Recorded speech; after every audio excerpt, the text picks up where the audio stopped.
नमस्कार विद्यार्थी मित्रांनो, स्पर्धा परीक्षांच्या तयारीसाठी आज आपण भारताच्या सर्वात महत्त्वाच्या गंगा नदी प्रणालीची संपूर्ण माहिती घेणार आहोत.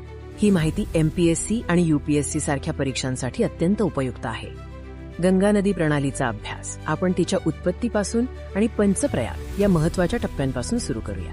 हे टप्पे नदीच्या प्रवाहाला एक निश्चित ओळख देतात. गंगा नदी केवळ एक भौगोलिक वैशिष्ट्य नाही, तर ती भारताची राष्ट्रीय नदी आणि सांस्कृतिक ओळख आहे.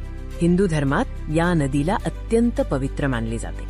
गंगा नदीचा मुख्य प्रवाह उत्तराखंड राज्यातील उत्तरकाशी जिल्ह्यात गंगोत्री हिमनदी गँगोत्री ग्लेशियर येथून सुरू होतो.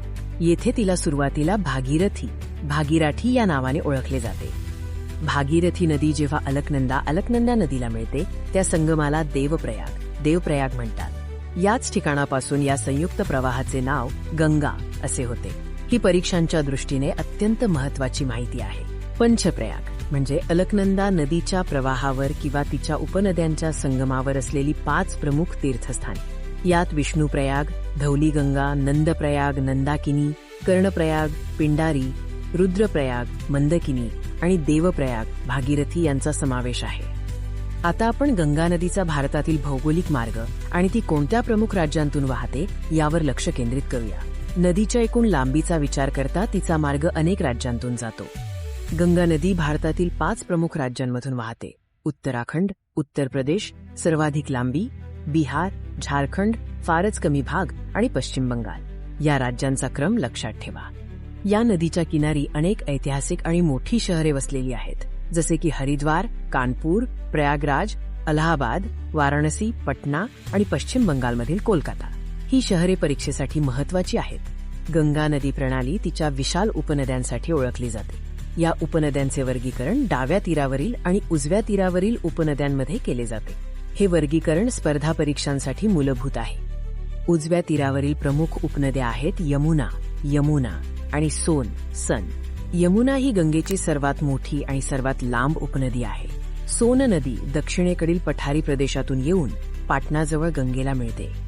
डाव्या तीरावरील उपनद्यांमध्ये रामगंगा, गोमती, गुमटी, घाघरा, गंडक, कोसी आणि महानंदा यांचा समावेश होतो. या उपनद्या हिमालयातून उगम पावतात आणि मोठ्या प्रमाणात पाणी आणतात. आता आपण नदीच्या अंतिम टप्प्याकडे वळूया. त्रिभुज प्रदेशाची निर्मिती. नदी जेव्हा समुद्राला मिळते तेव्हा ती अनेक वितरिकांमध्ये विभागली जाते आणि गाळाचा साठा करते, ज्यातून त्रिभुज प्रदेश तयार होतो. पश्चिम बंगालमधील मुर्शिदाबाद येथे फरक्का बॅरेज आहे. येथे गंगा नदीचे 2 मुख्य प्रवाहांत विभाजन होते. एक हुगळी नदी म्हणून भारतात राहतो, तर दुसरा मुख्य प्रवाह बांगलादेशात प्रवेश करतो. फरक्का बॅरेज नंतर गंगा नदी बांगलादेशात पाडमा या नावाने प्रवेश करते.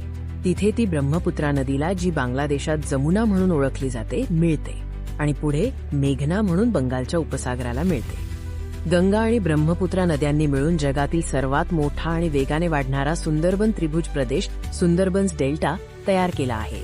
हा जैवविविधतेचा एक महत्त्वाचा भाग आहे, जो परीक्षेसाठी महत्त्वाचा आहे.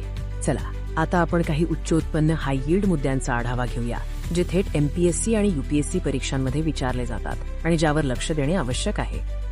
गंगा नदीला राष्ट्रीय नदी नॅशनल रिव्हर म्हणून 4 नोव्हेंबर 2008 रोजी घोषित करण्यात आले. हा फॅक्ट परीक्षेसाठी अत्यंत महत्त्वाचा आहे. गंगा नदीत आढळणारा गंगा नदी डॉल्फिन गँजेस रिव्हर डॉल्फिन हा भारताचा राष्ट्रीय जलीय प्राणी नॅशनल अक्वॅटिक ॲनिमल आहे. हा डॉल्फिन गोड्या पाण्यात आढळतो. गंगा नदीचे प्रदूषण कमी करण्यासाठी आणि नदीचे पुनरुज्जीवन करण्यासाठी नमामि गँज हा एकात्मिक संरक्षण मिशन प्रकल्प भारत सरकारने सुरू केला आहे.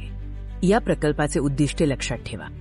या व्हिडिओमध्ये आपण गंगा नदी प्रणालीची उत्पत्ती, मार्ग, उपनद्या आणि परीक्षेसाठी महत्त्वाचे असलेले सर्व मुद्दे पाहिले. या माहितीचा व्यवस्थित अभ्यास केल्यास तुम्हाला स्पर्धा परीक्षांमध्ये नक्कीच यश मिळेल. धन्यवाद.